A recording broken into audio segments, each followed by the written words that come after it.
name is Elizabeth Vasseur Browne. I'm an attorney with Cooling and Herbers in Kansas City, and we pretty much cater to the aviation law community. And I do probably about 80% of my practice is defending pilots, aircraft manufacturers, OEMs, aircraft owners, and such when they're sued for a variety of reasons, mostly negligence and those type matters. I also, a smaller part of my practice, I represent pilots and aviation businesses, mechanics, against the FAA when there's an enforcement action, or when that could include a certificate action, a suspension or revocation of an airman certificate, or a civil penalty against an aviation business, like, for example, a Part 135 operator. And but we represent clients all over the world, actually. But for my practice in the United States, and I'm licensed to practice in both Kansas and Missouri. I'm licensed to practice in New York, but I don't typically practice there.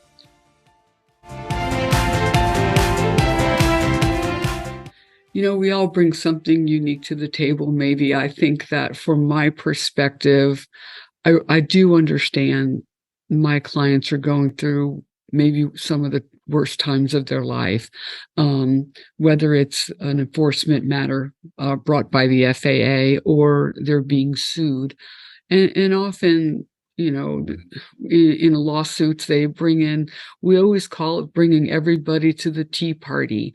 So whether, maybe you're an OEM that manufactured a part or an avionics to an aircraft, and the accident had nothing to do with that, your client can be brought into it. And for bigger companies, it's a little less emotional, but for smaller companies, they take it very personally, and it's devastating because it's their reputation, and they feel that it's, very unfair.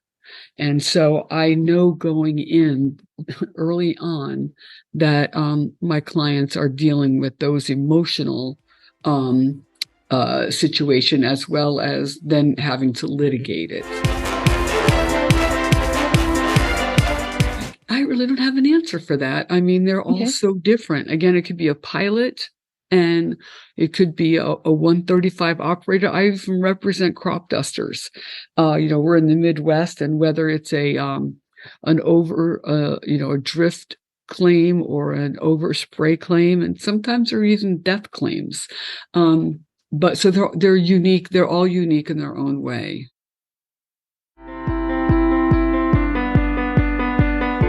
So my mentor and somebody I really look up to, he just recently retired, Paul Herbers. He was a very active member of the OFA. And as soon as I came to Cooling and Herbers, he got me involved right away. So that's how I found out about it. And it is a unique bunch of people. I mean, just all of us love airplanes and flying. And so that's the one commonality that we all have.